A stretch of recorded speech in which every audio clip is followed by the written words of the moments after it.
कृष्णा हरे हरे, हरे राम राम राम हरे हरे।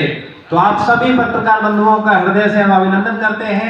हम लोग ये प्रेस वार्ता कर रहे हैं 16 अगस्त शनिवार को भव्य जन्माष्टमी महामहोत्सव हम लोग सेलिब्रेट कर रहे हैं सुशांत गोल्ड सिटी में, जो कि परम भगवान श्री कृष्ण का प्राकट्य दिवस है, जन्म दिवस है। और ये भगवान श्री कृष्ण परम ब्रह्म है, परम भगवान है, सभी के भगवान है। खाली ऐसा नहीं सोचिए कि केवल हिंदुओं के भगवान है, ये मुसलमानों के भी है, ईसाइयों के भी है, सरदारों के भी है, सबके है। ये गोविंद है, कृष्ण है, पूर्ण है, परम ब्रह्म है।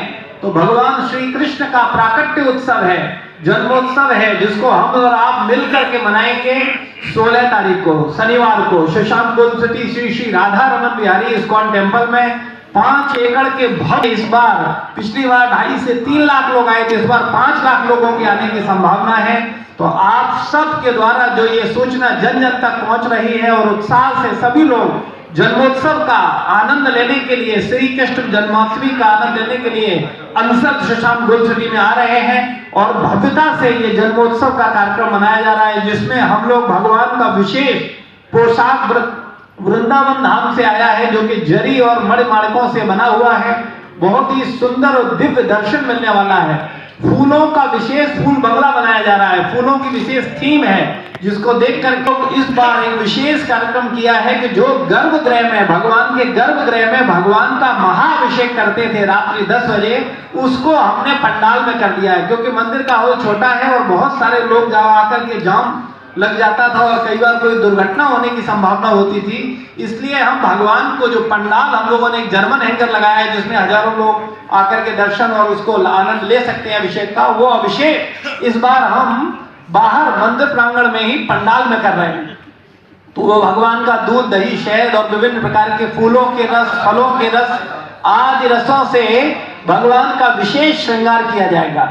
तो आप सब भक्तों से निवेदन है, आप सब आइए, परिवार सहित आइए और दोपहर 12 बजे से रात्रि 12 बजे तक भगवान का दूध, दही, शहद और 1008 तीर्थों के जल से निरंतर भगवान का अभिषेक होता रहेगा दोपहर 12 बजे से रात्रि 12 बजे तक, जिसमें बहुत सारे भक्त जिन्होंने वो अभिषेक सेवा लिया है, उसमें सेवा अर्पण किया है, न्यौछावर अर्पण किया है, वो सब उसमें मिलकर के अपने परिवार के साथ भगवान का अभिषेक करेंगे। और उनका जो सहयोग है, उसी सहयोग से ये जो जन्मोत्सव है उसको हम भव्यता प्रदान कर पाते हैं। क्योंकि इसका लगभग जो बजट आता है, लगभग 25 से 30 लाख रुपए हम लोग खर्च करते हैं भगवान का जन्मोत्सव भव्यता से मनाने के लिए। क्योंकि आप लोग देखते हैं कि जब हम लोगों के बच्चों का जन्मदिन होता है तो हम दिल खोल के खर्च करते हैं, लेकिन जब भगवान की बारी आती है तो सब कंजूस हो जाते हैं। लेकिन हमने एक भाव देने का प्रयास किया है लखनऊ में आप सब लोगों को कि आप सब आगे आइए और हम मिलकर के भगवान का जन्मोत्सव मनाएं। एक और निवेदन है, कई बार लोग प्रश्न करते हैं कि हम लोग अपने अपने घरों में मनाएंगे प्रभु जी, तो फिर मंदिर में कैसे, बड़ा डिस्टर्ब होता है। तो मेरा आप सबसे निवेदन है कि भगवान का जन्मोत्सव जब हम सब और 10 पुत्र अलग अलग भगवान का जन्मोत्सव, पिताजी का जन्मदिन मनाएं तब आनंद आएगा, या 10 पुत्र मिलकर के माता पिता का जन्मदिन मनाएं तब अच्छा लगेगा। तो ऐसे ही हमारा प्रयास है कि आप सब लोग जन्मोत्सव एक दिन पहले मना लीजिए या सुबह मना लीजिए। शाम का जो जन्मोत्सव है 16 तारीख को, वो आप सबको मनाना है राधा रमन बिहारी का मिलकर के एक साथ और सहयोग करते हुए।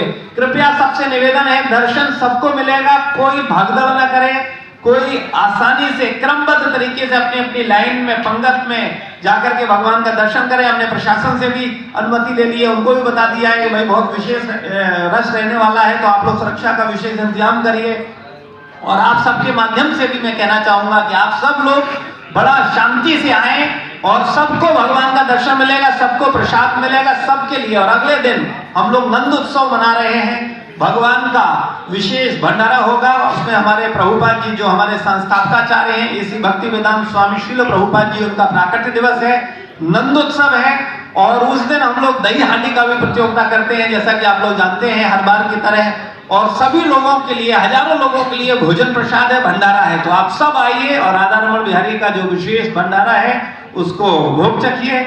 और जन्माष्टमी के दिन हम लोग 56 भोग लगाते हैं। वो बोलने के लिए 56 भोग है, लेकिन आप सब भक्तों का प्रेम इतना बढ़ता जा रहा है कि अब वो भोग 500 तक पहुंच गए हैं। अभी 500 भक्त लोग अपने अपने हाथों से अपने अपने घरों से भगवान के लिए बना के लाते हैं और बहुत ही भव्यता से भगवान राधा रमन बिहारी का 56 भोग नहीं 560 भोग हो जाता है।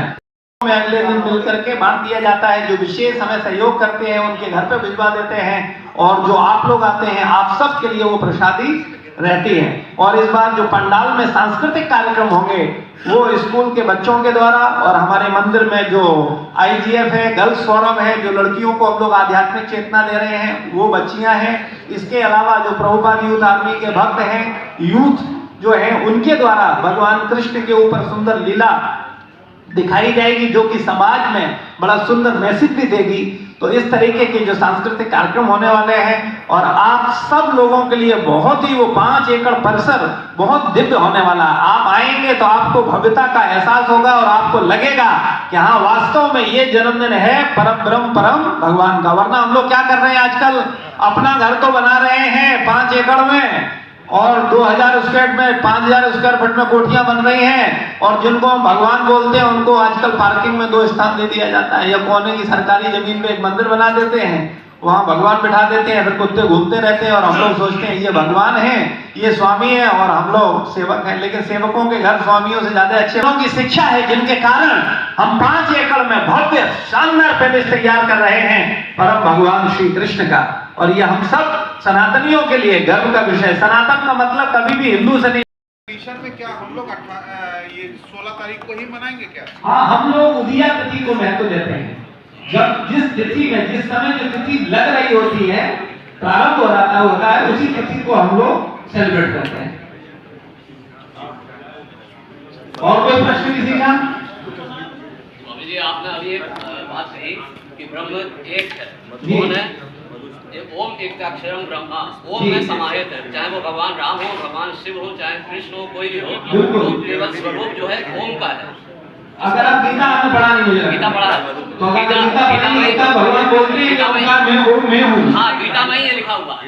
मैंने आपको केवल इतना रिमाइंड करवाया कि ओम भी है। बिल्कुल बिल्कुल, ओम और कृष्ण अलग नहीं है, वो एक ही है। ओम उनकी, ओम इसको समझिए, ओम उनकी निराकार ध्वनि है और